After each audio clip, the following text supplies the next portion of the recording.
কুমিল্লা সদরে কুমিল্লা পার্ক এবং ধর্মসাগর দিঘি পাশাপাশি অবস্থিত।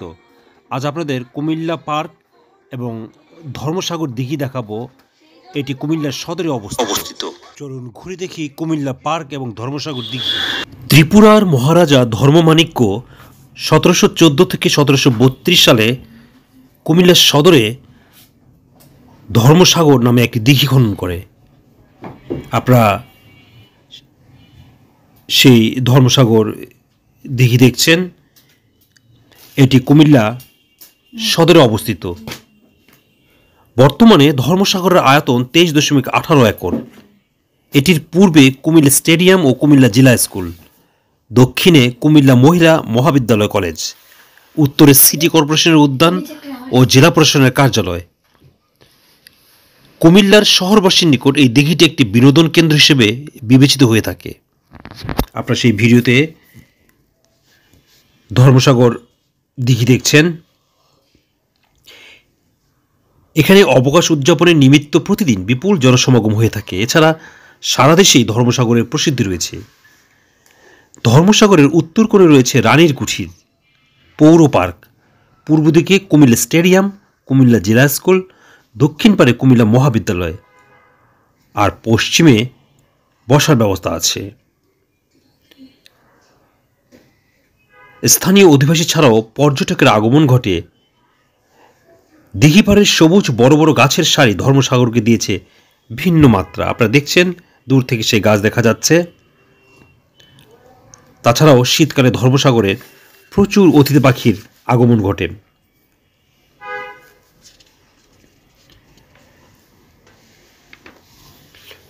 কুমিল্লাকে বলা হয় দিঘির সাগর বা দিঘির শহর। এখানে অনেক ধরনের দিঘি রয়েছে এবং এই দিঘিগুলি কয়েকশো বছরের পুরনো। আর ধর্মসাগর শহরের মাঝখানে হওয়ায় পর্যটকরা নিয়মিত এখানে বেড়াতে আসে।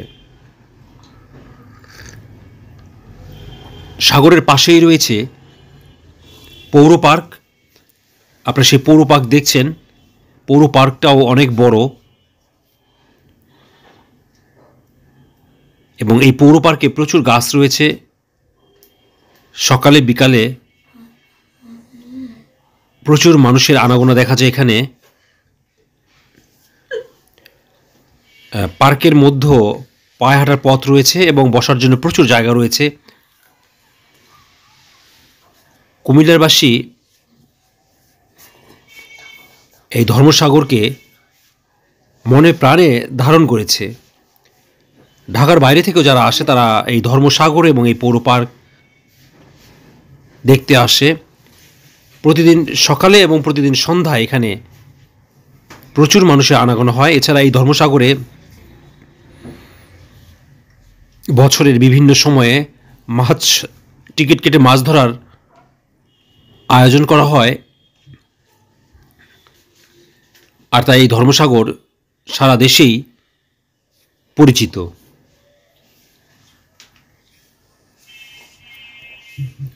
ধর্মসাগরের বিভিন্ন লোকেশন দেখছেন।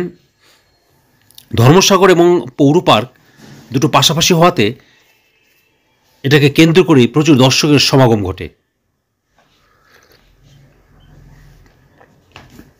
দর্শক, আবার দেখা হবে নতুন জায়গায়। ততদিন আমাদের সাথে থাকবেন। আল্লাহ হাফেজ।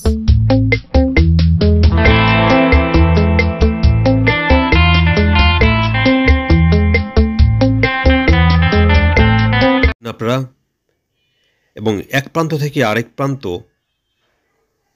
অনেক বড়। প্রত্নতত্ত্ব সংরক্ষণ অধিদপ্তরের পরিবর্তে দুর্গাসাগর রক্ষণাবেক্ষণের দায়িত্ব পালন করছে জেলা প্রশাসন। দুর্গাসাগরে 3 দিকে ঘাটলা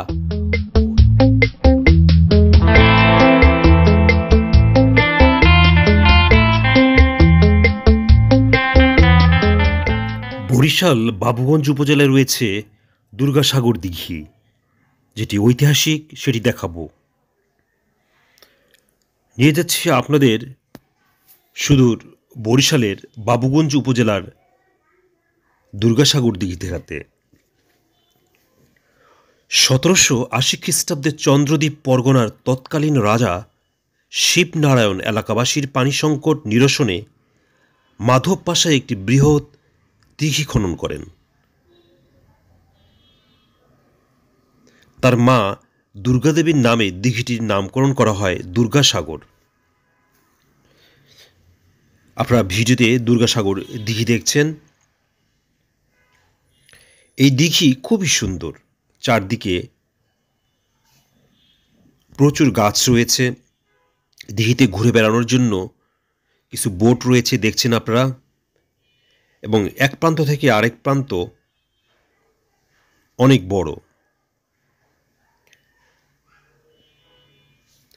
প্রত্নতত্ত্ব সংরক্ষণ অধিদপ্তরের পরিবর্তে দুর্গাসাগর রক্ষণাবেক্ষণের দায়িত্ব পালন করছে জেলা প্রশাসন। দুর্গাসাগরে 3 দিকে ঘাটলা ও দিঘির ঠিক মাঝখানে 60% ভূমির উপর টিলা, অর্থাৎ মাঝে একটি দ্বীপের মতো রয়েছে। এই দৃষ্টিনন্দন এবং এই দিঘি দেখার জন্য আপনারা বরিশাল বেড়াতে গেলে বরিশাল বাবুগঞ্জ উপজেলায় যেতে পারেন। বরিশাল থেকে পাবলিক বাসে এখানে আসা যায়। নতুল্লাবাদ বাস টার্মিনাল থেকে বরিশাল বানারীপাড়া বাসে দুর্গাসাগর নামতে হবে। এছাড়া মাইক্রো, প্রাইভেট কার, স্কুটার যোগেও আসা যাবে। বরিশাল থেকে মাত্র 25 থেকে 45 মিনিটের পথ এই দুর্গাসাগর। নতুল্লাবাদ বাস স্ট্যান্ড থেকে এই দুর্গাসাগরের ভাড়া জনপ্রতি 40 টাকা, অর্থাৎ যারা দুর্গাসাগরে যেতে চাইছেন তারা নতুল্লাবাদ বাস স্ট্যান্ডে এসে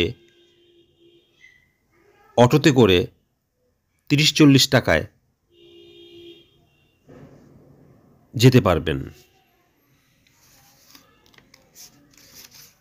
এটি বাবুগঞ্জ উপজেলায় অবস্থিত। রাজবংশের রাজা শিবনারায়ণের প্রজাবৎসলী স্ত্রী রানী দুর্গাবতী 1780 খ্রিস্টাব্দে বিশাল এক দিঘি খনন করে এখনও অমর হয়ে আছেন। তার নামেই এই দিঘি দুর্গাসাগর নামে পরিচিত। সাগর দিয়ে এর বিশালত্বকে বোঝানো হয়েছে। এত বড় দিঘি বরিশাল বিভাগে আর কোথাও নেই। এটি এখন পর্যটকদের এবং প্রকৃতি প্রেমীদের কাছে একটি সুন্দর স্থান। আগে বলা হয়েছে এইটি 1780 খ্রিস্টাব্দে খনন করা হয়েছে। বিশাল সিমেন্টের প্রশস্ত ঘাটলা, দিঘির মাঝখানে একটি সুন্দর দ্বীপ, যেখানে শীতকালে অতিথি পাখিদের কলকাকলিতে মুখরিত থাকে। পাখিদের অভয়ারণ্য এই এলাকা। দিঘির পাড়ে সরু রাস্তা, মাঝে মাঝে বসার বেঞ্চ, ঘন সবুজ বিভিন্ন ধরনের গাছ আপনাকে দেবে অনাবিল শান্তি। ইচ্ছে করলে আপনি এখানে পিকনিক করতেও পারেন। যারা বরিশালে আসবেন এই দুর্গাসাগর দেখতে ভুলবেন না। মৎস্য শিকারীরাও এখানে আসতে পারেন বিশাল আকৃতির মাছ ধরার জন্য। বছরের কোনো এক সময় টিকিট কেটে বড়শি দিয়ে মাছ ধরার সুযোগ আছে এখানে।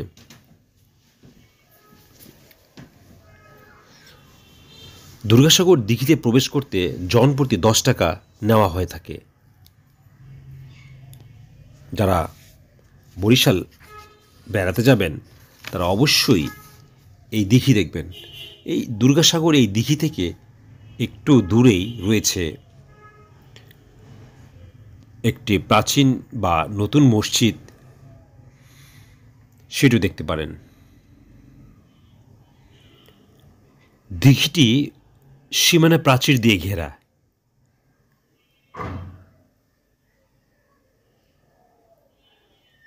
আপনারা সেই দিঘির বিভিন্ন অংশ দেখছেন। দেখা হবে আবার নতুন জায়গায়।